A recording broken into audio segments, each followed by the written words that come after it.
back to Parenting in the Wild. I am joined today by the beautiful Michelle, my special lady. Nice to meet you guys. Today we're going to be talking about books. What do you want to tell our friends about books? So, I think that it's important as parents that we really take time to unwind, that whole self-care thing. But I'm sure, as all of you know, being parents, self-care isn't always as easy as the self-care some single folks have, because there are no more funds left at the end of the day. So what Tim and I like to do instead is just kind of kick back with a book, decompress. We do have very different styles that we like to read, though. I recently read a book that, even though it is the kind of book I like to read, I thought Tim would probably like it as well. So it's called The Ballad of Songbirds and Snakes, and it's by Suzanne Collins. And it is the prequel to the Hunger Games trilogy. So I picked up this book, and I got it probably like very soon after it was released. Like the week of? Was it? Yeah. So I absolutely loved it. It was fantastic. I couldn't put it down. The characters were awesome. The writing was perfect. I loved the story. Like, so much of the trilogy really started making a lot more sense when I got more into the book. So I was like, oh yeah, I have to definitely recommend this to Tim. So I did, and what did you think of it? I just finished it a few days ago, and I thought it was awesome. I thought it was a great recommendation. I think that Suzanne Collins is a great writer. I liked the Hunger Games trilogy. I read those probably a couple days, maybe a week, to read all three, because I binged on the books. Oh, you didn't read them as they came out? No, I was late to the game. Oh. No pun intended. So I loved this one. I love it. I thought that she integrated pieces from the original trilogy, the Star Wars reference, into the prequel. It was beautiful. I thought that I liked the prequel better than the Hunger Games books, because I thought she's a better writer, obviously. More time has passed. This is true. I don't agree with that part. I think I like them all equally. I wouldn't say it was better. Like kids, right? But I like them all equally. Yeah, like the kids. Okay. Okay.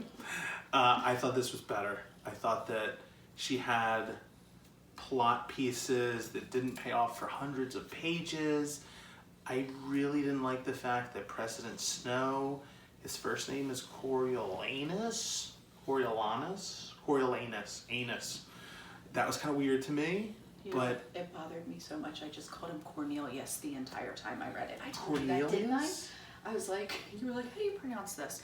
Is it Coriolanus or Coriolanus? I was like, I don't like either, so I just called him Cornelius. Cornelius. Because it was easier for me that way. Wasn't that the elephant from Babar?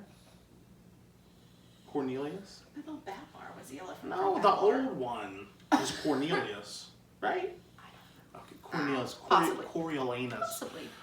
But it was a great story, and you get a little bit of insight into President Snow and the Capitol in Panem before Katniss rolls up. Yeah. Or volunteers. Somebody's awake. Great book, 11 out of 10. If you liked the Hunger Games, you will at least equally love it, or love it more. And you know what was really cool? While we were reading it, the kids were all like, what are you reading? What is this? So we decided to introduce all of them to the Hunger Games movies, because none of them had seen the Hunger Games movies. And let me tell you, these movies are incredibly popular in our home right now. We actually own all of them. We purchased all of them in the process of just renting them, because they were liked so much that the kids were like, no, we have to have it so we can watch it whenever. And Michelle's oldest daughter cried when the last one was over. Mm-hmm. And your daughter, she actually channeled her inner Katniss on her Christmas list, because she was that into it. And they all have the song on their Oh yeah. Apple Music playlists. So anyway, that's kind of off topic. But if you've got like, what does my niece call them? School-nagers? Like you're not quite a teenager, you're still like in grade school, you're a school-nager. So if you've got school-nagers at home, the Hunger Games is a fabulous set of movies to introduce your children to.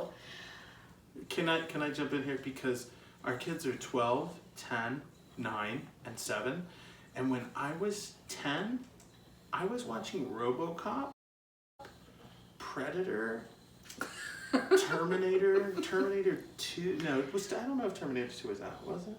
I was watching like It people might have been, go it might into have been, it might have toxic been. waste.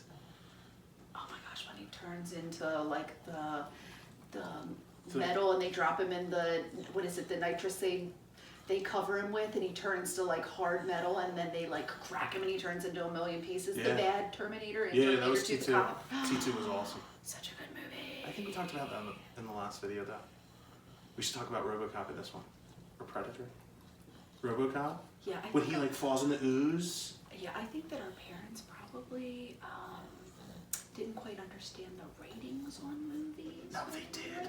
Bob Demas understood. I think Mike Because Case understood too. I'm like, these movies are PG-13. They're so violent, like Hunger Games. And then I'm like, I was watching like this cop get shotgunned by like drug dealers when I was 10, Yeah. and Yeah. I turned out normal. Anyway, back to Hunger Games. Totally pick up Songbird, Ballad of Songbirds and Snakes.